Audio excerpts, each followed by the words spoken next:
김현미 국토교통부 장관이 어제부로 취임 3주년을 맞았습니다. 김 장관은 취임부터 부동산 투기 세력과의 전쟁을 선포했는데요. 하지만 계속되는 대책에도 집값 잡기가 여전히 쉽지는 않아 보입니다. 역대 최장수 국토부 장관이라는 타이틀을 눈앞에 둔 김현미 장관이 이 부동산 안정화에 성공할 수 있을지 점검해보는 시간 마련했습니다. 오늘도 여러분의 다양한 의견 저희 아침 토론으로 보내주시기 바랍니다. 100원의 이용료가 있는 유료 문자 샵 3698번으로 보내주시면 저희가 토론 중간에 소개하고 전문가들과 의견 나눠보는 시간도 갖도록 하겠습니다. 함께 하실 전문가 세 분 소개하겠습니다. 한양대학교 공공정책대학원 김재필 교수, 건국대 경영대학 부동산학과 심교원 교수, 김인만 부동산연구소 김인만 소장 나오셨습니다. 어서 오십시오. 안녕하세요. 네, 문재인 정부의 첫 국토부 장관으로 사실 깜짝 임명이 됐는데 벌써 3년이라는 시간이 흘렀습니다. 3개월 후, 그러니까 9월 정도 되면은 역대 최장수 국토부 장관 타이틀까지도 가져갈 정도로 지금 굉장히 생각보다 길게 김현미 장관의 임기가 이어지고 있는데 글쎄요, 지난 3년 좀 총평, 점수를 좀 듣고 싶습니다. 신 교수님한테부터 여쭤보겠습니다. 몇 점 정도 주시겠어요? 60점 정도가 가능하지 않은가라고 60점. 보입니다. 사실 국민들 마음은 더 나쁘다라고 볼 수도 있겠지만은 어차피 60점도 F고 40점도 F니까 같은 F 등급인데 좀 더 후하게 주시는 거네요, 그래도. 예. 근데 이제 이런 건 인정해줄 필요가 있습니다. 굉장히 집값을 잡기 위해서 모든 노력을 다했다. 열심히 했다. 예, 전 세계 선진국들을 보게 되면은 한 1년 또는 2, 3년에 한 번씩 대책이 나올까 말까 하는데 그렇죠. 우리는 한 달 반마다 계속 나왔으니까 열심히 일한 건 분명한데 문제는 그 일을 왜 했느냐, 그리고 그 일을 제대로 했느냐에 있어서는 굉장히 갈린다. 제일 처음 나온 게 아마 제일 강한 게 파리 대책으로 볼 수 있는데 그렇죠. 파리 대책은 어느 정도 준비가 안 좋았는가 하면은 장관이 휴가 가 있다가 바로 튀어 올라와가지고 발표를 하고 맞습니다. 그 정도로 준비가 안 돼 있고 그 2주 내내 동안 뭐 했는가 하면은 금융위원회나 기재부하고 핑퐁 게임이 있었습니다. 우리 일이 맞다, 맞아요. 당신 일이 맞다, 서로 업무 소관도 설명했었죠. 안 정해져 있고 예. 그런 상태에서 됐고 이번 같은 경우에는 대책을 만들고 며칠 되지도 않았는데 주말에 3억 이상 빌라는 빼줘야 되고 뭘 빼줘야 되고 보완책을 만든다. 20몇 번 동안 하면서 계속 정책을 만들고 추가적으로 잘못했다. 보완책을 만든다. 미리 그것들을 좀 생각하고 하면 되는데 생각을 안 하고 급한 마음에 막 지르고 그래서 일은 굉장히 많이 한 정부인데 네네. 실속은 좀 별로 없어 보인다가 총평이 되겠습니다. 어떠세요? 소장님은 몇 점 정도 주시겠어요? 교수님 의견에 전적으로 동의하는 부분이고요. 저는 10점 더 줘가지고 70점 주고 싶은데 70점. 왜 네. 70점이냐면 똑같은 내용이에요. 열심히 노력한 점은 인정해주겠다. 어느 정부보다 최선을 다하고 이게 최장수 장관이라고 이제 타이틀이 곧 생길 텐데 정말 노력을 많이 하신 것 같다. 하지만 결과적으로 보면 첫 방향 설정도 틀렸고 결과도 나빴고 지금 왜곡이 많이 생기잖아요. 부작용도 심해서 앞으로도 더 왜곡이 심해질 것이다. 그래서 시작도 잘못됐고 중간 결과도 안 좋고 앞으로도 안 좋을 것이다. 그래서 노력한 점은 인정해서 70점은 주는데 네. 더 높은 점수를 주기에는 현실적으로 너무 결과가 안 좋지 않나 싶습니다. 네, 점수는 70점을 주셨는데 평가는 굉장히 더 박하신 평가를 내주시지 않았나라는 생각이 좀 드네요. 김 교수님 어떠세요? 몇 점 주시겠어요? 저는 그 학생들 평가할 때는 굉장히 점수를 후하게 주는 교수로 인정이 그러신가요? 됐습니다. 네네. 그런데 저는 이번에 우리 신 교수님보다 한 10점 낮게 평가를 합니다. 낮게요? 네, 그래서 제가 그렇게 한 이유는 50점이네요, 그러면. 예, 최근에 보니까는 경실련 발표 자료에 의하면은 문재인 정부 들어서 서울 아파트 주기 가격이 약 한 52%로 급등을 했습니다. 그러니까 전 정권인 이명박이나 박근혜 정부보다 크게 올랐는데요. 그 문재인 정부 초기에 2017년 5월에 아파트 중위 가격이 서울은 6억 원, 또 그 현재 2020년 5월 서울 아파트 중위 가격이 9억 2천만 원으로서 아파트 한 채당 약 3억 1천만 원이 급등을 했습니다. 이렇게 아파트 가격이 약 52% 상승하면서 정부에서는 21번째 부동산 대책 정말 열심히 일하셨습니다. 정말 열심히 전 행정력을 다 쏟았다고 해도 과언할 정도로 거기다 한국 감정까지 포함해서요. 네. 근데 결과가 뭡니까? 국민들한테 그 상대적 박탈감만 줬을 뿐이고요. 이렇게 21번째 부동산 대책을 발표했다는 얘기는 결국 실패했다는 정책입니다. 그렇지만은 거기에 한 가지 꼭 덧붙인다면은 김현미 장관의 3기 신도시 계획과 주거복지 로드맵 그리고 도시 재생 뉴딜 사업을 통해서 서민과 그다음에 청년 주택, 신혼부부 주택 보급 정책에 때는 그 기했다고 저는 좀 평가를 합니다. 네, 알겠습니다. 뭐 공통적으로 똑같은 건 열심히 일했지만 그에 따르는 뭐 성과나 결과를 보여주진 못했다라는 걸로 종합을 할 수 있을 것 같은데요. 말씀하신 경실련 자료를 좀 다시 좀 짚어보려고 해요. 일단 현 정부 들어서 이 서울 아파트가 변동에 따른 불로소득이 한 493조 원으로 추산이 된다고 하고 아까 말씀하신 것처럼 현 정부 들어서 집값 상승률이 굉장히 전 네. 정권보다 훨씬 높은 걸 보였고 또 문재인 정부에서 가장 핵심적인 정책이 소득주도 성장이어서 초기에 이 최저임금을 굉장히 많이 올렸음에도 아파트를 장만하는 데 걸리는 시간은 43년이 걸린다고 합니다. 전 정권인 이명박 정권 때가 한 38년, 박근혜 정권 때가 한 37년이었으니까 더 집을 이제 내 집 마련이 더 힘들어진 그런 이제 결과로 지금 도출이 된 상황인데 20번이 넘는 무려 20번이 넘는 3년 동안 더 정책을 내놓은 동안 부동산 문제가 점점 더 악화되는 건 아닌가. 이게 계속 규제가 불법을 낳고 네. 틈새를 만들고 거기서 계속 편법이 더 만들어지고 하는 게 아닌가라는 생각이 좀 들거든요. 지금 저는 이렇게 악화되는 가장 큰 원인은 뭐 진단 자체가 굉장히 왜곡된 신념에 의해서 좀 왜곡된 진단이 아니었나. 진단부터가 잘못됐다. 예, 진단에 보면 보통 이제 수요 공급 정책을 보통 같이 보거든요. 그렇죠. 뭐 투기 수요를 막기 위해서 어떻게 해야 된다. 네네. 그래서 선진국에서 어떤 정책을 펴고 있는가를 보통 살펴보는데 우리가 12.16 대책을 굉장히 좀 중시하는 건 전문가들이 중시하는 이유는 이게 12.16 대책보다는 앞으로 무슨 대책이 나올지 모른다. 세계 최초의 기발한 대책이 나왔거든요. 그 정도로 이제 원칙이 없어지는 이상한 수요 억제 대책이 계속 나오기 시작했고, 그리고 정부에서는 타겟팅을 아주 명확하게 했습니다. 지금 모든 사태의 문제는 강남 투기꾼과 다주택자들이다. 이들만 조지면 다 해결된다라고 했습니다. 적으로 규정을 한 예, 거죠. 적으로 규정해서 계속 몰고 왔는데 아직까지 이제 안 잡히는 거 보면은 진단이 잘못된 게 아니냐. 다주택자들은 선진국에서 전부 다 임대주택 공급자로 더 이렇게 부추기는 형태거든요. 그래서 이제 진단 자체가 신념에서 아주 왜곡되었다. 그리고 급기야는 지금 요번에 나온 대책은 더 심각한 게 과거까지는 국민들이 대부분 동의를 많이 했습니다. 뭐 강남 투기꾼, 그다음에 다주택자, 이건 정말 나쁜 건데 지금은 3억 이상 주택을 가진 아파트를 가진 사람들도 다 투기꾼 규제에 부류에 들어가는 집어넣죠. 거예요. 네. 이게 과연 제대로 된 거냐, 거기에 대한 게 있고, 일반적으로 선진국들은 이제 가격이 올라가면은 그 가격을 조절하는 게 아니고 가격이 올라가면은 공급이 늘어날 수 있게 이런 시스템을 만들어 주는데 집중을 합니다. 우리 가격이 오르는데 재건축이나 공급을 더 막았습니다. 그리고 시민들이 원하지 않는 가로주택 정비 사업만 많이 하도록 이렇게 돼 있거든요. 이 시스템이 복원되지 않는 한은 예. 계속적으로 이게 악순환이 더 심각해진다. 특히 정부에서도 좀 관심 있게 보셔야 되는 건, 주의 있게 보셔야 되는 거는 유동성에서 오른 장세는 보통 몇 년 전부터 다 이렇게 꼬꾸라졌습니다. 세계적으로 보게 되면 네. 우리만 계속 줄기차게 올라가고 있습니다. 정부에서 이제 뭐 양도세 중과라든가 이거 하니까 공급 동결효과가 나타나서 올라가고 이런 식의 왜곡이 계속 나타나고 있거든요. 예. 그래서 잘못된 진단하고 처방에서도 좀 균형 잡힌 처방이 아니기 때문에 지금의 그런 사태가 더 심각해지는 게 아닌가라고 봅니다. 사실 교수님 말씀이 소장님 말씀하고 아까 말씀하신 거랑 좀 일맥상통한 부분이 시작부터 좀 잘못된 예. 부분이 있다라는 생각이 들거든요. 네네. 소장님은 이렇게 부동산 상황이 시장이 점점 악화되는 원인 어디서 찾으십니까?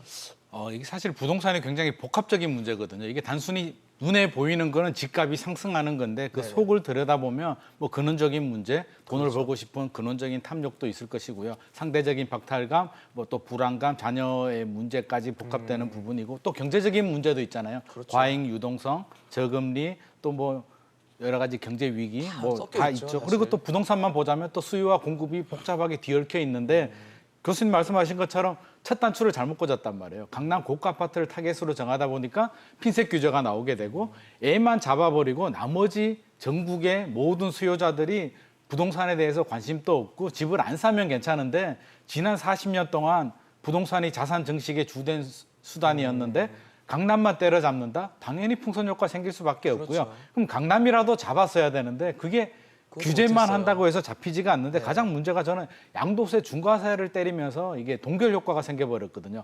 5억이 남았는데 세금을 2, 3억을 내야 돼.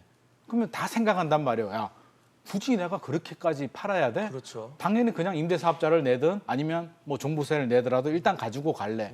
공급은 두 종류가 있는데 이제 새 아파트를 공급해 주는 게 있고요. 집주인들이 이제 매물을 내놓는 상대적인 매물이 있는데 저는 정부가 너무 쉽게 접근하지 않았나. 그냥 아파트 그냥 지어 수요 억제해 그러면 잡힐 거야라고 하는데 이게 근원적인 문제하고 뒤섞여 있는 부동산이 그렇게 쉽게 잡히지가 않고요. 지난 40년 동안 해결하지 못한 숙제를 2년, 3년 만에 대책만으로 해결한다는 발상 자체가 저는 굉장히 약간 오만하지 않았나 싶습니다. 좀 무리수인 측면이 있었다라는 지적을 해주셨고요.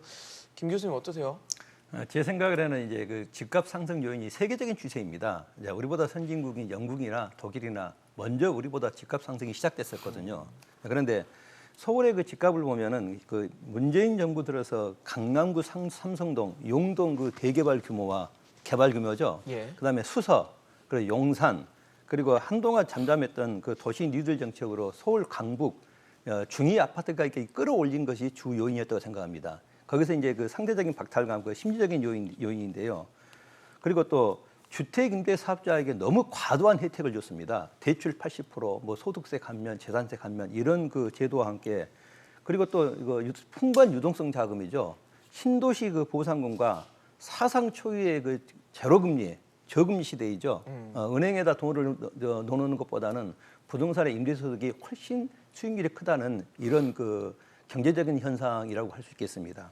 그래서 올해도 역시 보면은 하반기에 보면은 약 30조 규모의 그 3차 추경 그리고 3도시 그 택지 보상금도 부동산 시장으로 그 유입되기 때문에 이런 요인들이 전반적으로 부동산 가격이 상승할 수밖에 없는데 규제와 함께 좀 이렇게 공급 정책도 병행돼야지 그렇지 않은 한은 이런 제도는 계속 유지될 것으로 저는 생각을 하고 있습니다. 네, 사실 뭐 지금 정부가 다주택자들을 투기 세력으로 규정을 해서 적으로 규정을 해서 이제 계속 제한을 하고 규제를 하고 하는 측면으로 계속 이어져 가고 있는데 그래서 그런지 이제 뭐 정부에서도 나서겠다면서 청와대에서는 지난해 말에 노영민 비서실장이 이제 뭐 다주택 집을 여러 채 갖고 있는 청와대 참모들에게 좀 부동산을 뭐 불가피한 상황이 아니면 한 채만 남기고 다 팔아라 이렇게 권고를 했어요. 근데 이제 이번 달 초에 이제 어떻게 됐나 하고 이제 이행이 어떻게 됐나 체크를 해보니까 이행한 거는 한 명밖에 없었다고 합니다. 물론 뭐 저마다 사정은 다 있어요. 뭐 전매 제한에 걸렸다, 실거주를 아직 안 해서 실거주를 해야 된다, 뭐 친척이 살고 있다, 또 내놨는데 집이 안 팔렸다, 뭐 이유는 다 있어요. 근데 글쎄요, 적극적으로 정부는 계속 뭔가 뭐 다주택자와 투기와의 전쟁을 선포를 했는데 청와대는 그렇게 움직이지 않다 보니까 국민들이 봤을 때는 상대적으로 박탈감을 느낄 수밖에 없고 너네부터 안 왔는데 우리가 왜 해야 되냐라는 생각을 할 수밖에 없을 것 같다는 생각이 들거든요. 예. 사실 그 집 안 팔린다는 분은 아마 김인만 소장님한테 갖다 주면 금방 팔아줄 텐데. 근데 기본적으로 아까 전에 화면에도 나왔지만 장관도 이제 집은 뭐 투기가 아니라 뭐 돈이 아니라 거주할 공간이다 네, 이런 사는 말도 곳이다. 여러 번 예. 했죠. 근데 문제는 이제 뭐 최근에 청와대 뭐 대변인 또 투기와 관련돼서 어떤 문제가 있었고 그리고 지금 이제 장관님도 좀 자유로울 수 없는 게 집 두 채 있다가 한 채가 애매하게 처분됐어요. 네. 자기 지인한테 넘기는 비슷한 형태로 되고 지금 대강 지금 지도층이 다 그렇습니다. 그런 상황에서 이제 뭐 기존에는 9억 이상 또는 15억 이상 강남 다주택자가 이제 대상이어서 네네. 아 그래 다 나쁜 사람들끼리 이렇게 해라 이렇게 국민했지만 이제는 수도권에 3억 이상이 다 규제 대상이 들어왔잖아요. 그렇죠. 이거는 전혀 다른 문제입니다. 당신들은 다 해드시고 우리는 3억에서 사지도 조금만 못하게 이렇게 해서 조금 살려고 하는데 예를 들어서 20, 30년 동안 무주택자로 있다가 3억 5천짜리 4억짜리 경기도 내 아파트를 사려고 그렇죠. 하는데 규제에 열심히 돈 걸린 모아서. 거예요. 이 사람이 과연 규제의 대상인가. 그래서 정부에서 얘기하는 것하고 실제 움직이는 건 좀 많이 다르다는 게 하나가 있고 이게 이제 투기꾼 한 명 잡으려고 하다가 예. 뭐 실제 실수요자 진짜 초과선반 그 태우는 거죠, 뭐. 순진한 그 네. 서민들 그냥 10만 명, 20만 명을 그냥 다 뭐 집 못 구하고 굉장히 그냥 힘들게 무주택자로 만드는 모으는 정책이거든요. 거죠. 그래서 투기꾼으로 보통 모으는 이런 정책을 만들 때는 항상 고민을 하는 게 지역별로 어떤 효과가 나타날 것인가를 미리 스터디를 해야 되고요. 그다음 수혜 계층, 피해 계층이 있는데 네. 어떤 사람이 수혜 계층이고 어떤 사람이 피해 계층인가를 판단해야 되고요. 단기적으로 어떤 효과가 나타나고 장기적으로 어떤 효과가 나타나는가를 판단해야 되는데 이 기준에 맞춰 보면은 굉장히 좀 품양 미달 정도의 대책으로 볼 수 있겠습니다. 그래서 특히 더 중요한 거는 정부 자기들은 안 하면서 왜 일반 서민들까지 그렇죠. 그걸 우리한테 하라고 강요하느냐. 하냐. 그게 굉장히 울분으로 남게 되는 거죠. 그게. 그렇죠. 예. 국민들 입장에서 그럴 수밖에 없을 것 같아요. 그렇지. 고위공직자들 사실 뭐 재산이 다 다르겠지만 예, 예. 일반적으로 봤을 때 편견이라는 게 예. 선입견이 있잖아요. 돈 많이 갖고 있을 것 같고 재산 많을 것 같고 집도 여러 채 갖고 있을 것 같고 그래서 집 처분하라고 했더니 처분 안 한다 이렇게 하면은 우리는 집 사지 말라고 해놓고 집 처분 안 하면 어떻게 하냐라는 울분을 토할 수밖에 없는 것 같아요. 그렇지. 이거 어떻게 해야 됩니까? 이게 현상만 보면 이제 굉장히 모순적인 상황인데 국민들 보고는 집 사지 마라. 파리 대책 발표할 때도 분명히 말씀하셨거든요. 사지 마라. 앞으로 집 사면 안 된다라고 했는데 집값은 많이 올랐고 알고 보니까 자기들은 또 많이 가지고 있더라. 네. 국민들이 울분을 느끼는데 저는 이게 대한민국의 현 주소라고 봐요. 이분들이 청와대 참모 될 줄 몰랐잖아요. 그렇죠. 그래서 능력이 되는 분들이 부동산을 사는 게 죄는 아니잖아요. 그건 죄 세금 아니죠. 다 내고 샀는데 청와대 참모가 되면서 이제 아이러니가 벌어지게 되는데 저는 속으로 이게 여러 가지 이유가 있겠지만 제가 참모라면 그런 생각이 들 것 같아요. 야, 네가 내 인생 책임질 거냐. 청와대 참모 기간은 짧지만 내 네, 인생은 길다. 길거든요. 부동산 자산을 포기하면서까지 과연 이 짧은 참모에 내 모든 걸 걸어야 되느냐에 대한 굉장히 고민이 될 것 같고 그래서 여러 가지 이유들을 찾을 것 같은데요. 개인적으로는 이해를 하지만 국민들 시각에서 바라보면 분명히 모순이고 바람직하지 않다 이렇게 말씀드리고 싶습니다. 뭐 교수님도 같은 생각이신가요? 어떠세요? 그러니까 지금 청와대 그 고위 공직자뿐만이 아니라 그 사회 지도층 인사들이 전부가 다 뭐 가난하게 살라는 뜻은 아니지만은 그 부동산들을 많이 가지고 있죠. 네, 자, 이런 많죠. 것들이 국민들에게 먹혀들어가지 않는다라는 얘기죠.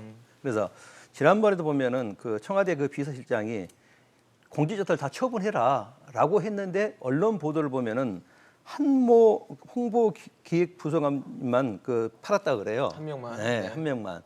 그런데다가 최근에 또 그 언론에 보면은 그 이모 전 총리께서 1999년도에 3억 원에 산 아파트를 최근에 처분했더니 뭐 9억을 벌었다. 이런 내용을 들으면은 그 국민들이 야 그래요 아파트를 사야 되는구나. 라는 이런 그 기대심이라든지 그런 상대적 그 피해 의식 이런 것들 때문에 더 부동산에 대해서 그런 그 강한 애착심이 생기지 않았나. 그래서 공직자라면은 물론 그 뭐 부패했다는 얘기는 아니지만 예. 이런 시기에 맞게끔 과도하게 부동산을 처분하고 왜 안 팔립니까? 시세보다 싸게 팔리면 팔리죠. 그게 문제라는 얘기예요. 나는 내가 그냥 싸게 팔 수 없고 너희들은 팔아라. 뭐 세금 감면해주겠다 이런 제도들을 왜 이용하지 않습니까? 청와대 참모들도. 네. 그래서 그런 것들이 국민들에게 매우 그 부정적인 이미지를 주지 않았나. 그래서 그런 분들에 대한 신뢰감이 떨어진다는 얘기죠. 네. 사실 뭐 집을 구입을 하고 정당하게 세금을 내고 하는 문제는 전혀 죄도 아니고 문제도 아닌데 이런 청와대 참모진들의 움직임 자체가 국민들에게는 어쨌든 상처가 될 수 있고 상대적 박탈감을 주고 집을 사지 못하게 규제하는 속에서 그런 현상들이 나타나다 보니까 국민 여러분들께서 좀 울분에 섞인 뭐 성토도 하시고 이렇게 하는 것 같은데 글쎄요, 6.17 대책으로 일단 이번 대책 때문에 수도권 대부분 지역이 이제 규제 안으로 들어왔습니다. 근데 계속적으로 사실 어딘가를 규제하고 또 풍선 효과가 나타나면 또 다시 규제하고 또 풍선 효과가 나타나면 또 규제하고 이런 식으로 해서 규제 영역을 계속 넓혀 가는데 아무래도 부동산 대책이 계속 나오면서 오히려 투기 세력이 진입할 수 있는 곳을 정부가 알려주는 거 아니냐는 비판도 있어요. 그러니까 여기는 규제했으니까 규제를 안 하는 곳은 투기 세력이 들어가라라고 투기 세력들이 인식을 한다는 거예요. 이건 어떻게 해석을 하십니까? 그 사실 정부에서 발표하는 규제 도면 같은 것들이 있습니다. 그걸 이제 실무에서는 정반대로 활용하고 있는데 예를 들어서 도시재생 사업하는 지역을 턱 전국에 표현을 했어요. 네. 그 말은 실무에서는 절대 거긴 투자하면 안 된다라고 받아들입니다.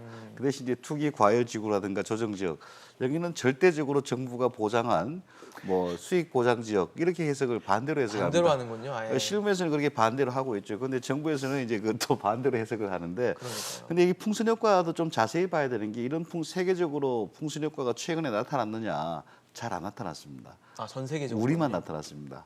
원래 이제 유동성의 경기가 좋을 때, 경제가 좋을 때, GDP가 5% 이상 성장하고 이럴 때는 전체적으로 서울이 오르면, 예를 들어서 뭐 강남이 오르면 버블7이 오르고 서울이 오르고 수도권이 오르고 지방이 오르고 다 오릅니다. 근데 이제 유동성으로 움직여요 지금은. 예. 거시 경제는 굉장히 안 좋습니다. 그러면 풍선 효과 거의 없어요. 서울만 딱 오르고 나머지 스톱합니다. 네네. 근데 우리 다른 나라 대도시들은 대강 그런 식이에요. 근데 우리는 왜 주변에 올랐을까? 우리만 왜 그랬을까요? 왜 그랬을까? 그건 뭔가 하면 정부에서 규제 때문에 그렇습니다. 그렇게 해석할 수 있는 게 뭔가 하면은 정부에서 9억 이상은 이제 못 사게 했잖아요. 전 세계에서 초유로. 서울에 9억 이상이 중위값이 9억 2천인가 나왔잖아요. 아까 전에. 그렇죠. 절반은 이제 9억 이상인데 이상인데. 그러면 서울에서 이제 9억 이상 살 수 있는 방법은 없어요. 사긴 사야 될 것 같고. 그럼 주변으로 가는 거예요. 그래서 이제 지역별 풍선 효과는 경제 성장에 따라서 자연스럽게 가는 건데 우리 같은 경우에 유동성에서 움직일 때는 다른 나라에서 나타나지 않는 이런 현상이 나타나는 게 정부 규제의 9억 뭐 15억 그런 규제 때문에 나타난 게 아니냐 이렇게 의심할 수 있고 사실 정부에서 더 이렇게 규제를 가하면 가할수록 지금 빠져 있는 지역들이 또 있거든요. 네네. 그 지역들에 대해서는 또 돈이 몰려갈 겁니다. 그러겠죠. 지금 예, 뭐 3억 이하, 파주랑 뭐 김포 쪽에 파주나 나타나고 김포 쪽도 있다고 그렇고 하잖아요. 있고요. 그래서 상품별로도 다른 상품들 그 가격 규제를 피해가는 것들 이게 규제가 계속 규제를 낳는 거예요. 그렇죠. 그리고 나중에 한 10년 지나 보면은 규제하는 공무원도 자기가 뭘 규제하는지 몰라요. 그런 너무 경우들이 많으니까, 그런 경우 많습니다. 반복되고. 그게 이제 뉴욕이라든가 베를린에서는 그런 일이 벌어졌거든요. 워낙 매년마다 뭐 임대료 규제하고 하다 보니까 자기가 뭘 규제하는지 몰라요. 그런 식으로까지 이제 악화되기 때문에 네. 제발 어느 선에서 한번 잘라서 정리할 필요가 있는데 그러게요. 지금의 시스템을 계속 가는 게 맞냐 고민할 필요가 있죠. 뭐 공무원도 모르면 국민은 당연히 모를 그렇죠. 정도의 어려운 고난도 예. 정책이 되지 않을까라는 생각이 드는데 투기 세력이 계속 어쨌든 규제를 피해서 이제 들어오잖아요. 네네. 그럼 계속 어떤 길을 열어주는 게 아닌가라는 비판이 있어요. 이게 사실 투기 세력이 과연 누가 투기 세력이냐에 대해서도 사실 이제 경계가 모호해졌거든요. 맞습니다. 뭐 이게 세력을 모아서 뭐 10주택을 사는 게 투기냐. 최근에 하시는 분들을 보면 그동안 투자를 안 하시다가 열심히 일하시다가 되돌아보니까 모임에 가니까 뭐 내 후배, 친구는 아파트 하나 사가지고 매덕을 벌었다더라. 야, 나는 열심히 일했는데 그동안 뭐하고 살았나? 자괴감을 느끼면서 투자하려다 보니까 서울은 규제 덩어리네. 나 어디 투자해야 돼? 투자할 수 있는 지역을 찾다 보니까 자연스러운 풍선 효과가 생기거든요. 그래서 또 안산 규제하니까 다른 지역으로 튀어오르는데 이번에 대책에도 보면 또 김포 파주는 빠졌단 말이에요. 그래서 저는 이걸 보면서 지금 상황에서 이게 이상하다. 분명히 또 이게 투기하시는 분들이 가실 투자자들이 텐데. 들어갈 텐데 근데 네. 아니나 다를까 많이 올랐고 어젠가요? 제가 연락을 받았는데 집을 내놨는데 3년 동안 안 팔리는 김포 집이었는데 연락이 왔답니다. 그래서 아 정말. 그 정도로 이제 효과가 생기고 있고 제가 이제 울산 갔었는데 울산에도 지금 막 문의가 늘어나고 있다고 하더라고요. 그래서 이게 결과적으로 이게 본의 아니게 좌표를 찍어준 것이 아닌가. 그러면 또 규제를 하겠죠. 그러면 그렇겠죠. 또 또 다른 옆으로 그렇죠. 또 그래서 이게 퍼져나가겠죠. 심리 자체가 여러 가지 복합적인데 불안감도 있을 거고요. 미래에 대한 열심히 일해서 잘 먹고 잘 살 것 같으면 아마 투자 안 하시는 분들 굉장히 많을 텐데 지금 현상을 보면 아니거든요. 아니죠. 열심히 일해서 될 문제가 아니기 때문에 알아둔 분들까지 뛰어들면서 지금 총체적인 난국인데 그냥 규제 지역만 규제해서 해결이 된다. 저는 시장을 너무 쉽게 우습게 보고 있지 않나 싶습니다. 사실 지금 뭐 파주랑 김포 얘기를 해주시긴 했는데 평택과 안성 같은 지역도 이제 미분양 관리 지역 적용 기간이 아직은 남아 있지만 이번 대책에서는 규제 지역으로 지정이 됐습니다. 그래서 그런지 지역 그 지금 평택, 안성, 뭐 화성, 양주 이런 지역의 주민분들은 굉장히 반발하고 있어요. 미분양이 막 나서 정말 이거 규제를 해서는 안 되는 지역인데 우리를 규제하면 어떡하냐라고 지금 반발을 하고 있는데 그러다 보니까 정부가 또 고민도 없이 그냥 시장 상황 모르고 안 보고 그냥 규제한 거 아니냐라는 비판이 있거든요. 그러니까 지금 보면은 아까 보면은 그 경기는 하강인데 부동산 가격은 상승하고 있는 이 기이한 현상이죠. 정부에서 대책을 발표하면 정책을 발표하면은 일부 사람들은 정부의 정책이 발표되자마자 대책을 세운다고 할 정도로 부동산에 강풍이 부는 건 사실입니다. 특히 지금 일부 미분양 관리 지역인 경기도 양주, 평택, 화성, 안성, 인천 중구, 충청부터 청주가 해당이 네. 되는데요. 이런 지역을 섣부른 규제라고 비판도 있지만은 이 지역의 주민들은 자산 가치 하락을 우려하고 있는 것도 사실입니다. 주민들 입장에서는 그렇지만은 가격이 지금 정부 정책이 21번째의 정책이 가격이 상승한 후 또 대책을 발표하는 뒷북 정책 이게 아주 전형적이었거든요. 그래서 아예 정부에서는 풍선 효과가 나타나기 전에 선제적으로 규제를 먼저 하자. 그리고 나서 다음 그것을 지정한 것은 저는 이번 정책은 좀 잘한 것을 평가하고요. 거기에 저는 덧붙여서 김포와 파주까지 포함시켜야 된다고 저는 생각을 하고 있습니다. 뭐 추가 대책에 그 지역이 포함될 것이라는 전망들이 굉장히 줄을 이루고 있는 상황인데 이번 대책에서 또 이번에 나왔던 대책 중에 또 굉장히 눈에 띄었던 게 이 토지거래 허가 구역이었습니다. 서울 강남에 있는 지역 일대를 이제 토지거래 허가 구역으로 묶어서 하겠다라는 거였는데 반발이 또 있었어요. 역시나. 그랬더니 지정과 관련한 예외 사항을 또 발표를 했습니다. 이거 참 어떻게 다 알 수 있을지 이해를 할 수 있을지도 잘 모르겠는데 이게 현장의 혼란을 잠재울 수 있을 것이라 보십니까? 예외 사항이? 저는 예외사항뿐만이 아니고 이 거래 허가 구역 제도 취지를 먼저 들어봐야 됩니다. 정부가 굉장히 편법적으로 운영하는 건데 토지거래허가구역은 한 80년대, 70년대 말 예. 그때 우리가 집을 짓거나 신도시를 만들거나 하면 주변에 토지가 막 폭등을 하고 그렇죠. 투기꾼들이 들어오고 그 제도로 만든 거예요 원래. 근데 그 시가지에 적용한 건 바로 최근입니다. 시가지에 적용한 거는 보통 외곽에 이제 논밭 이런 거 하는 막기 위해서 한 거거든요. 그래서 올해 초에 이제 청와대 고위 관료하고 이쪽에서 주택거래 허가제 얘기를 했거든요. 맞아요. 근데 여론에 밀려서 그걸 못했죠. 못했죠. 근데 이게 지금 주택거래 허가제입니다. 바로. 지금 이제 토지 지분을 18평방미터 갖고 있으니 웬만한 아파트들은 다 그 18평방미터 그렇죠. 이상이거든요. 예. 그럼 그 주택을 거래할 때 이제 허가를 하겠다는 거예요. 근데 주택거래 허가제가 왜 우리가 중요하게 봐야 되는가 하면은 그걸 했던 선진국은 딱 한 나라가 있습니다. 지금까지. 어디예요? 나치 독일 때 했습니다. 나치 독일 때 하고 나서 한 번도 한 적이 없는 걸로 알고 있습니다. 저는. 그럼 최근에 없네요. 없습니다. 네. 그것도 독일도 나치 독일 때 했던 그 정책을 지금 갖다 놓는다. 이게 거시경제의 어떤 일파만파가 될지 상상도 하기 힘든 정책이에요. 그다음에 나치 독일 때를 보게 되면은 그다음에 이동 제한, 이동 허가제를 또 합니다. 그다음에 나치 독일 때 지금 우리 정부도 비슷하게 가는 것 같아요. 거기 가는 근데 이제 토지거래 허가제를 다시 이제 본 제도로 돌아가 보면은 예. 과거에 이제 투기를 막기 위해서 토지거래 허가를 했던 거는 웬만하면 다 허락해 줬습니다. 그리고 그 허락을 정당한 사유 없이 허락을 몇 번 이상 거절하면은 정부가 사줘야 돼요. 왜 그러면 집주인이 너무 재산권 피해를 보니까. 그렇죠. 자, 근데 그런 과거의 관행이 있는데 지금은 이제 갖고 와서 자, 저기에 내가 임대사업하러 사는 거야. 이걸 허가를 불허를 하는 걸로 지금 돼 있잖아요. 그렇죠. 이게 과연 정당한 불허인가? 그럼 그쪽을 아예 그냥 다 폐쇄시키겠다는 거거든요. 그렇죠. 운영을 어떻게 하느냐. 과거처럼 하면은 유명무실한 제도가 되고 지금 새로운 기준 정부에서 지금 몇 가지 나왔는데 예. 새로운 기준에 맞춰서 하면은 어마어마한 사유재산 침해할 수 있는 엄청난 제도예요. 이거의 극단적은 앞으로 2년간 이사 금지 이런 부분 나올 수도 있습니다. 사실은. 자기가 팔고 싶어도 못 팔고 사고 싶어도 못 사는 그렇네요. 그런 이상한 상황을 하기 때문에 이 효과를 단순하게 부동산 하나로 보는 게 아니고 이 시장 우리 거시경제 국가 전체에 정체성 미칠 전체에 미칠 영향이 영향까지. 큽니다. 이 제도가 만약 외국에 알려지면 아마 해외 토픽이 엄청나게 장식을 할 거예요. 나치 독일 이후에 처음으로 한국이 주택거래 허가제를 했다. 이런 것들도 재밌는 사안이 되겠죠. 네네. 그 정도로 심각한 사안인 거예요, 이게. 그러니까 사실 예외 사항을 발표한 것 자체가 문제가 아니라 이 정책을 도입한 것 자체가 문제라는 얘기를 해주셨는데 소장님 보시기엔 어떠셨어요? 오늘 교수님 의견에 굉장히 동의를 많이 하는 부분인데요. 네. 사실 저는 정부가 진짜 하고 싶으면 나치 독일 말씀하셨는데 여러 가지 비판이 있겠죠. 반자본주의, 반시장주의 뭐 여러 가지 이제 욕을 먹고 하게 되는데 아니 진짜 하겠다고라고 하면 진짜 제대로 된 주택거래 허가제를 해서 욕 먹더라도 잘 만들어서 밀어붙이든지 지금 보면 그것도 아니고 욕은 먹기 싫고 규제는 해야겠는데 주택거래 허가제와 비슷한 토지거래 허가제 규정을 좀 바꿔서 뭐 18제곱미터로 한다.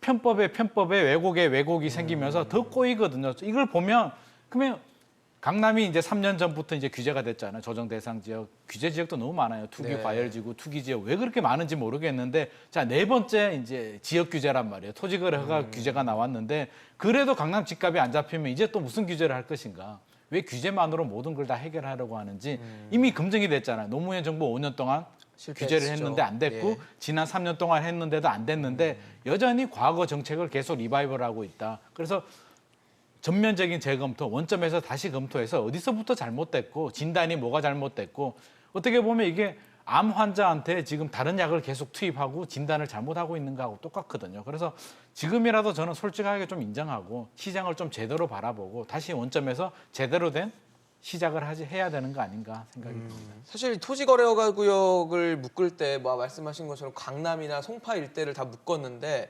그래서 실거주를 의무화하고 뭐 신규 주택을 분양받아서 곧바로 전세 주는 것도 가능하게 해놨어요. 그래서 이러다 보니까 또 합법적인 갭 투자에 뭐 발생이 되는 거 아니냐는 의구심들이 나오고 있거든요. 교수님께서는 어떠세요? 저는 이제 우리 신 교수님이나 김만 소장님의 의견에 조금 이제 다른 시각을 가지고 다르세요? 있는데요. 네네. 좀 어떻게 생각하면은 지금 자본주의 그러니까 사회에서는 조금 굉장히 위험한 발상이라도 할 수 있습니다. 제 스스로도요. 근데 지금 우리나라의 이 제도를 보면은 예전에 토지 허가 거래제도가 시행됐다가 폐지됐던 제도인데요. 지금 이 상태에서 우리가 부동산 가격을 잡으려면은 극약처방이라는 건 저는 그 제도가 합당하다고 저는 생각을 합니다. 그래서 실수요자까지 허가 제도를 적용할 게 아니라 투기 세력에 다주택자에 대해서는 허가 제도가 필요하다고 저는 생각을 하고 있고요.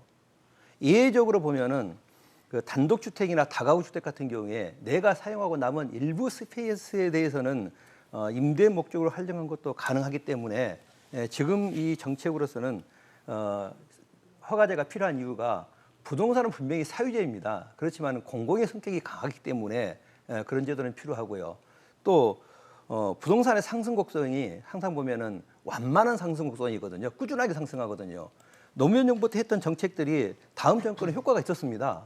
그럼 지금 했던 정책이 당장은 효과가 없더라도 분명히 저는 다음 정책에는 효과가 있을 것으로 저는 정부에서 판단을 하고 있고요. 이렇게 지금 또한 우리나라의 그 예외 조항에 보면은 주택 법령에 보면은 현행 법령에 보면은 주택 공급 사업자가 공급하는 그 주택을 분양받은 경우에는 토지거래 허가 구역에서 제외되기 때문에 신규로 주택을 분양받은 사람들은 2년 실거주 요건을 갖추지 않아도 되고요.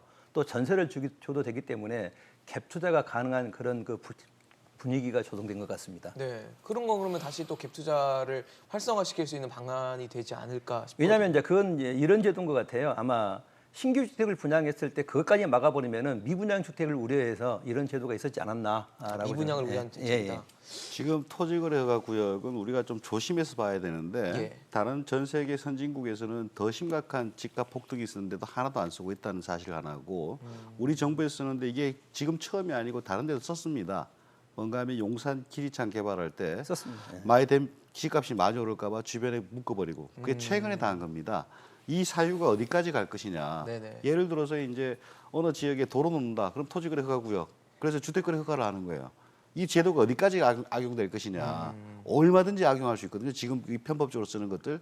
그랬을 때 10년, 20년 지날 때 그 주택이라든가 부동산 자체가 어떻게 되겠는가. 그건 뭐 사회주의 국가들 망한 것들 보면 뻔히 알 수 있는 거거든요. 지금 당장의 악발은 있을지 몰라도 예. 중장기적으로는 어마어마한 충격이 오기 때문에 안 하는 것인데 네. 우리는 그걸 너무나 자연스럽게 받아들이고 지금까지 제가 조사해 보니까 제가 알기로는 나치독일 외에는 한 적이 없습니다. 네.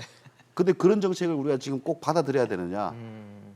그거 상당히 심각한 거거든요. 국민들 자체가 어떤 정상적인 사고가 아니고 이렇게 편가르기라든가 강남이라든가 다주택자라든가 이걸 죽여야겠다는 네, 그런 적으로 컨센서스를 규정해서. 만들어 가는 것 같아요. 나치 독일이 형성되는 과정하고 똑같습니다. 지금.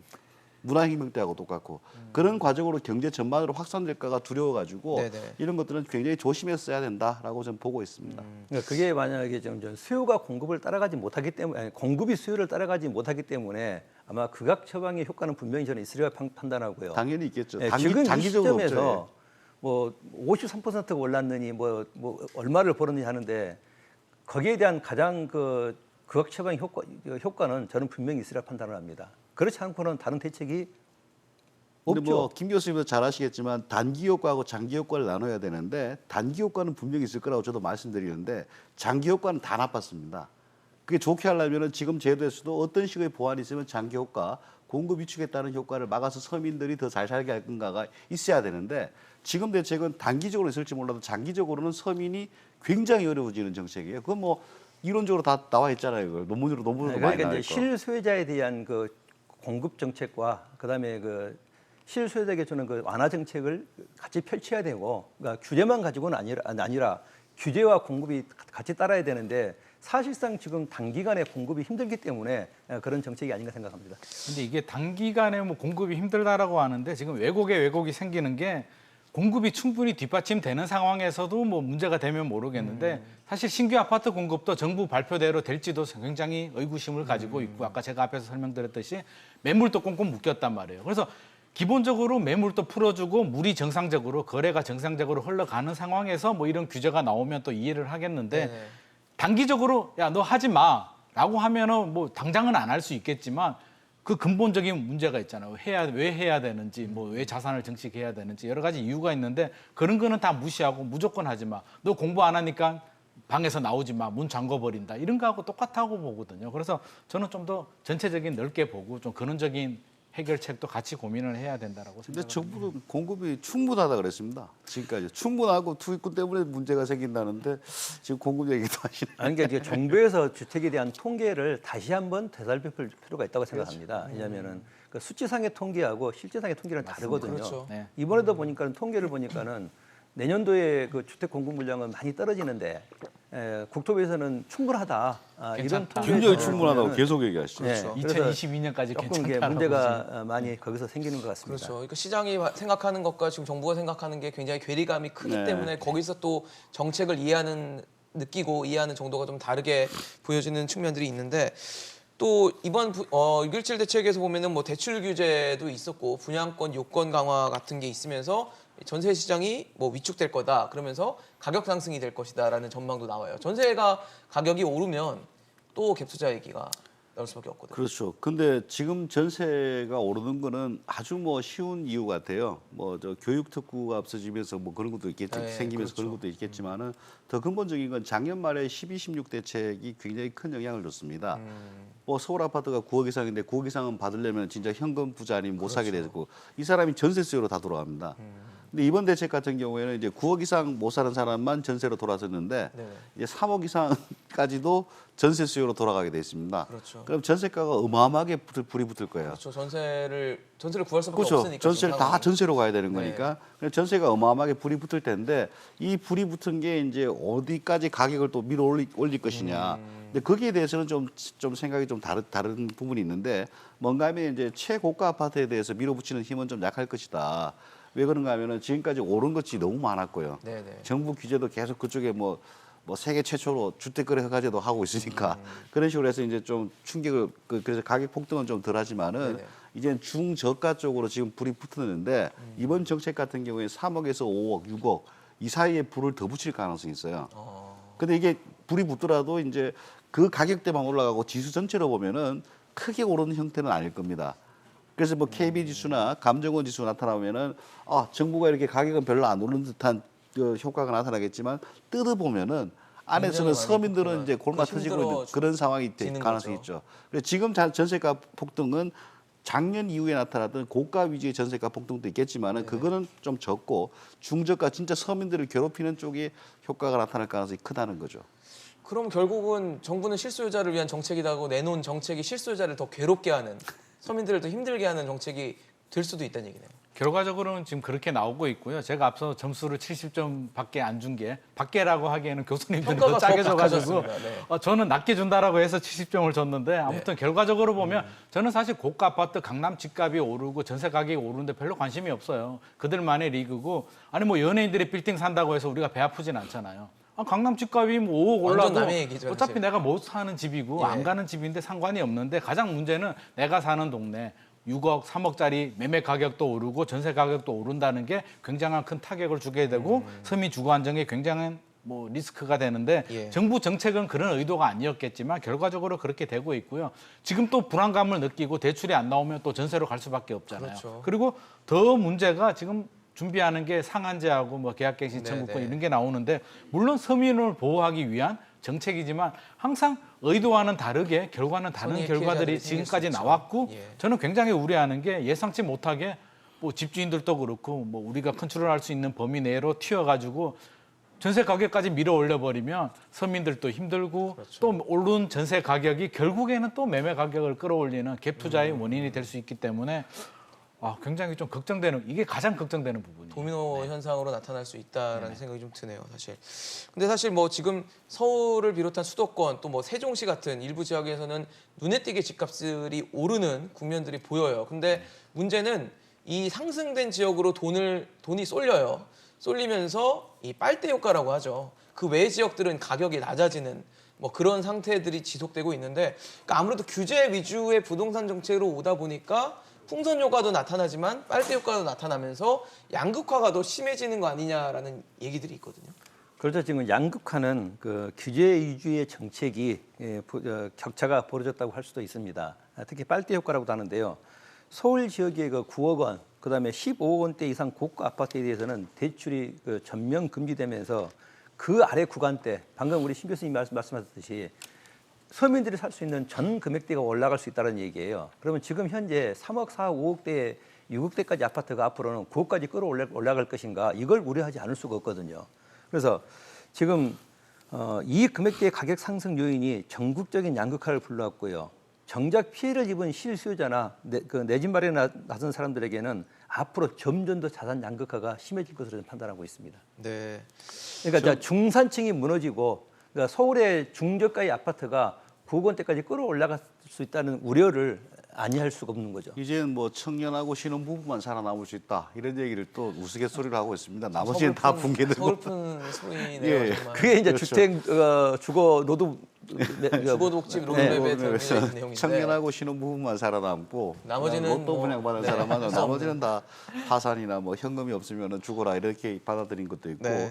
규제 위주 정책이라든가 이것도 한번 빨대효과 말씀하신 것도 고민해봐야 되는데 우리가 이제 혁신 도시를 만들었잖아요. 혁신 도시를 만들 때 새 아파트 단지를 거대하게 만듭니다. 거대하게 만드니까 이쪽에 분양이 잘 되고 가격이 올라갔는데 구시가지는 비어가고 집값이 떨어지고 네. 여기에 투기지구를 지정한 적이 있어요. 지금하고 똑같은 현상입니다. 근데 지금은 또 어떤 일이 벌어지냐? 구시가지 주고 가니까 여기다가 한 몇십 조를 부어가지고 경제를 살리자 이렇게 하고 있어요. 이게 도대체 뭐 하는 짓인지 모르겠어요. 이렇게 넣어가지고 망하게 하고 망하게 하니까 거기에 또 돈을 넣고 그리고 또 올라가면 투기지구 지정하고 그렇죠. 너무 이렇게 반복되고 반복되는 이쪽에서. 듯한 느낌이 있습니다.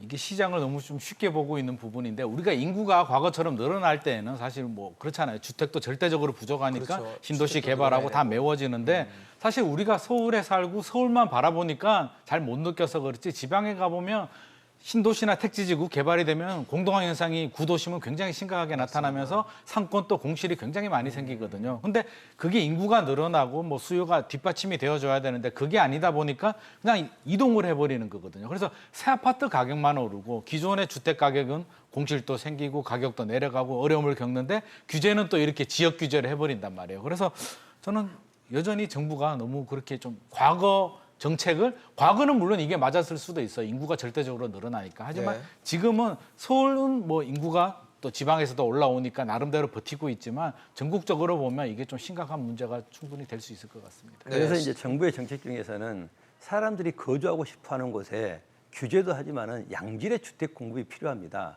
구도심권의 이제 도시 재생이라든지 안 그러면 이런 주택법을 좀 완화시켜서 예. 공급을 늘려주는 방안이 뒤따라야 된다고 저는 생각하고 있습니다.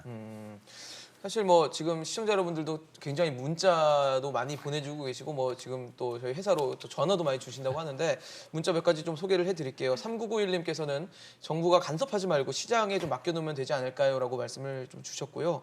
또 3116님은 현 정부 대체 뭐 하는 건가요? 부동산 규제를 하지 못하는 정부가 한심합니다라고 말씀을 주셨습니다. 그리고 0197님은 전셋값이 아무리 상승해도 갭 투자를 못하게 하는데 상관이 없죠라고 말씀을 또 주시기도 했고요.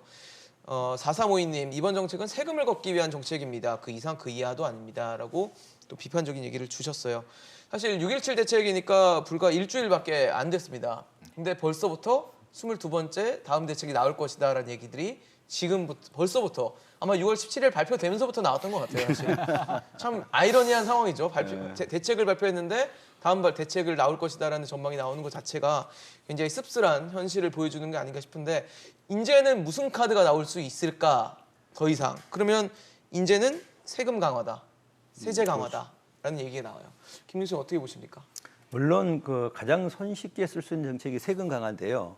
현 정부 들어서 3년 넘게 세금을 인상시켜 가지고 과연 부동산 가격이 잡혔을까요? 안 잡혔죠. 전혀 효과가 없었다는 예. 얘기입니다. 네, 그래서 이제 앞으로는 부동산 대출 금액이 15억 원 이하에서 뭐 12억 원 혹은 9억대로 낮춰줄 수도 있는 방안이 있을 거고요. 그리고 서울 그 전 지역과 7대 특광시 지역을 뭐 투기 가열 지역으로 격상시키지 않을 것인가 이런 대책을 조심스럽게 예측해 볼 수가 있겠습니다. 네. 그리고 그 규제가 발표되면서 잠시 주춤했다가 규제를 그 피한 지역으로서 그 가격 상승세가 계속 이어지고 있는 현상이 3년 동안 발표가 반복됐습니다. 됐죠. 예. 이번에도 보면은 발표하자마자 그 다음 날 파주, 김포 당장 난리가 났습니다. 뭐 매물도 안 보고 집을 샀다 이런 네. 얘기가 나오니까 그리고 또 네. 정부에서도 발표하자마자 또 보완책을 발표하는 이런 좀 어처구니없는 현상들이 시작되는데요. 예. 이러다 보니까는 국민들이 정부의 정책을 신뢰할 수가 없고 또 이런 발표가 나오자마자 부동산 가격이 상승하는구나 지금 사야 되지 이런 불안 심리를 조장한다고 저는 할 수가 있습니다. 그래서 정부에서는 찔끔찔끔의 핀셋 규제라는 이 제도를 아예 생각하지 말고 광역적으로 약간 그 그러다 보면 이제는 그 어느 지역에 피해가 있을 수도 있지만은 이런 제도에서 연착시켜서 부동산 정책을 주제 있게 좀 밀고 나가야지 계속 정부는 언제까지 전 행정력을 동원해서 부동산 대책을 발표할 거예요. 우리가 서두에 말씀드렸지만은 정말로 열심히 2달씩 매번 그 발표했다는 얘기는 열심히 일했다는 얘기인데 네. 거기에 대해 이제 국민들은 내성이 생겼고 또 부동산 투자로 가자라는 사야만 된다는 이런 그 기대 심리를 더 조장했지 않았나라고 저는 생각합니다. 교수님 어떠십니까? 저는 그 앞으로 대책이 우리가 12.16 대책을 다시 돌아봐야 됩니다. 이번 대책도 중요하지만은 네네. 정부가 무슨 짓을 할지 모른다예요. 12.16 대책의 그 기본적으로 시장에 던지는 기상천외한 대책이 나왔다고 기발한 말씀하셨으니까. 대책. 요번에도 예. 3억까지 잡을 줄 누가 알았습니까? 그러니까요. 뭐 실수요자 서민 살린다는 정부가 갑자기 3억. 수도권의 평균 아파트도 안 되는 가격까지도 이제 투기로 몰아가지고 가는 거니까 그래서 지금 뭐가 나올지 모르겠습니다. 예. 세금이 나오든 뭐든 온갖 기발한 게 나올 텐데 한 가지는 좀 명심해야 됩니다. 네. 뭔가 하면은 이게 장기적으로 효과가 있냐 단기적으로 효과가 있냐. 그리고 이제 수혜계층 피해계층 지역에 어떤 영향이 있는가를 반드시 검토를 하고 진행을 해야 되지 지금과 같이 그렇게 막 진행하면 안 된다. 그리고 이번에 정부에 한번 건의하고 싶은 건 이런 것도 있습니다. 그 만드는 과정에서의 토의 과정 같은 것들을 좀 공개를 좀 해달라. 도대체 당신들은 어떤 생각으로 이걸 했느냐.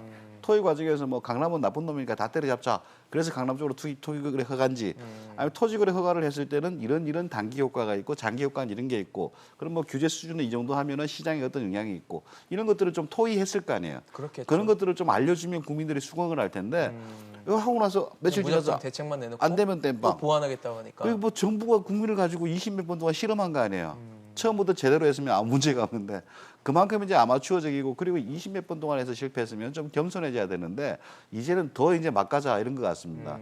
그래서 지금 보면 우리나라 정부는 두 개의 정부가 있는 것 같아요. 한쪽에서는 경제를 살리기 위해서 돈을 수십조 원 풀어가지고 코로나 극복하자. 그리고 한쪽은 경제가 망가지든 뭐하든 우리는 집값만 잡겠다. 지금 하는 건 정부의 그 경제 살리기 정책의 정반대 정책이거든요. 네. 이쪽의 경제 훼손 효과가 상당할 텐데 네. 우리나라 정부는 거의 이념적으로 해서 이건 그때 밀고 가겠다. 이러다 코로나 사태가 조금만 더 심각해지면 아마 경제에 큰 충격이 될 수 있습니다. 그렇겠죠. 그래서 시기적으로도 굉장히 안 좋으니까 제발 부동산 강남 집값만 보고 하는 게 아니고 전국 부동산을 봐야 되고 된다. 그리고 이제 거시경제 전체를 보고 해석을 해야 되지 강남 나쁜 놈들 때려잡겠다고 계속해서 지금까지 꼬였는데 더 꼬이게 하는 것들은 이제는 좀 그만하는 게 맞을 것 같습니다. 네. 소장님 말씀 마지막으로 듣고 저희 마치겠습니다.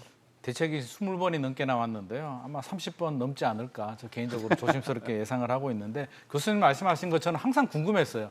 무슨 대책이 이렇게 빨리빨리 많이 나오는지 너무 힘들거든요. 눈도 침침한데 보도자료 읽어보려면 굉장히 힘든데 그렇죠. 국민들은 얼마나 힘들겠어요. 맨날 뉴스 보고 피로하죠, 부동산 사실. 나오고 네. 피로하고 네. 뭐가 나온지도 모르겠고 몰라요. 맞습니다. 너무 너무 많아서 많고 방대하고 복잡하죠. 뭐 대출 규제, 세금 규제 정도 나왔나? 뭐 이 정도만 생각하거든요. 그래서 너무 많이 내는데 제발 제대로 좀 만들어야 되고요. 만드는 과정에서 저는 반드시 우리 교수님들 같은 전문가들을 좀 불러서 제대로 된 협의를 해서 정말 단기 효과, 장기 효과, 부작용 어떻게 해야 될지 해서 제대로 된 대책, 당장 효과가 안 나오더라도 3년, 5년 후 반드시 집값이 안정될 수 있는 제대로 된 대책을 좀 준비했으면 좋겠습니다. 네, 알겠습니다. 오늘 김현미 장관이 3주 이제 임기가 3년이 된 시점에서 부동산 정책 좀 살펴봤는데요. 이제는 열심히 하는 것보다는 좀 잘하는 모습을 보여줄 때가 아닌가 싶습니다. 오늘 아침 토론 여기까지만 듣도록 하겠습니다. 김재필 교수, 심교원 교수, 김민만 소장과 함께했습니다. 말씀 감사합니다.